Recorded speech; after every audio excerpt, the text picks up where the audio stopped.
Hi, tonight I'd like to talk about globalism. Um, it's gotten kind of a negative connotation because it's been about the banks running the world. Um, but I think that if it was the internet running the world, which I'm hoping will happen beginning with the crash J.P. Morgan buy silver campaign, then I think it could be a positive thing. And I mean, there really are no borders. We found that out when we first got spacecraft, you know, orbiting the world. There were no borders. There was just one big, mostly blue planet, and we all live on it. And so I think that globalism as a an idea is a good idea. It's just, like everything else, it's been perverted by the people who, and there's always going to be really sick people around. We've got to start screening them at an earlier age, and I think that that's one of the things that we need to talk about on the internet is getting teachers involved and screening out these people when they're young and doing what we can for them. If they're beyond repair, then what we've got to do is put them someplace where they can still contribute to the world society, but be kept away from the rest of us physically because they just, can't be reached. They're sociopaths. They have no feelings for humanity as a whole. Uh, they just want what they want, and they'll do whatever they can to get what they want, and that's just not acceptable. And I think that they've allowed the internet to become what it has with their goals in mind, but it's also resulted in what I've had in mind, which is a global community. And instead of traveling distances physically, we use the speed of light to communicate to each other, and that's just as good, especially if we're able to do something to these big banks and other corporations who, I guess they're globalists in that they don't really care about their countries, and um, in one sense that's okay, but if they were what I consider to be true globalists, they would care about humanity as a whole and not do the kinds of things that they are doing to get more and more things. Um, I think they, and I've alluded to this in earlier videos. They want more time.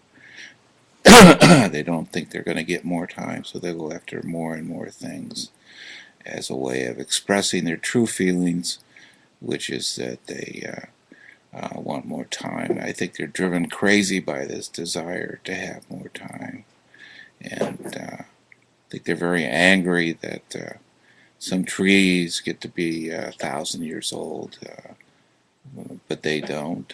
I know there are those of you out there that think 100 years is enough. And when you become old and frail, then it's time to say goodbye. But I think it's possible for us to to do something about becoming old and frail even. But, I don't want to get off onto that tangent. The main thing I want to communicate is that we need to work together as a world community on the internet for now, and maybe someday there really won't be borders, and we can go wherever we want and do whatever we want, and not necessarily live typical lifestyles. F. Buckminster Fuller was the creator of the geodesic dome, which is supposed to be the most efficient housing or building kind of technology. You can look that up on the internet. But he was a futurist and said that, we pretty much ought to let people do what they want as long as they don't hurt anybody else, and that for every 100 that we let do what they want, one will invent something to pay for the other 99. So we ought to keep things like that in mind, and we ought to think about, what we're going to do after we crash these big banks, and make sure that we as an internet community, those that have profited from the situation with precious metals going up so high, is that we, um, do focus on self-interest, but enlightened self-interest, and simple things like the golden rule, and keeping things simple. KISS, keep it simple, stupid, or whatever you want to put for the last S.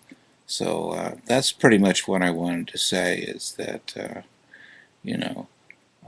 let's not give globalism a rap. Throw the baby out with the bathwater. I think globalism is where we're headed. It's how we're going to get there. Is there going to be a a situation where a few people have all the things and everybody else has nothing, or is it going to be a situation where everybody has, all their needs met, and beginning at the start, a few luxuries, and then more and more. Which brings me to how I want to end this, which is we really need to think seriously about population control. There used to be this concept that we talked about, that people talked about in the middle of the 20th century, called zero population growth, ZPG. And for a while, China was practicing zero point 0.5 ZPG, with one child per family. And I think that that's something we need to think about in the near future. And we also need to think about, why it didn't work in China, how sexism got in the way. Parents didn't want just to have a girl child; they wanted to have a boy child. And I think that it's, you know, a value that needs to be questioned. That women and men are basically, equal, and that we've got to concentrate more on this zero point 0.5 ZPG, and being satisfied with having one child for now. And if we do that, we can solve the population problem, which, the way it is now, it's really our biggest problem. It's stressing the entire environment, and it's totally depressing the labor market, making each of us cheap. And it's just the opposite of gold and silver. They're very scarce, so they're very valuable. But there are too many people, and so life has become very cheap. And we've got to do something about that. And so I'd like people to think about what I've said about zero population growth, 0.5 zero population growth.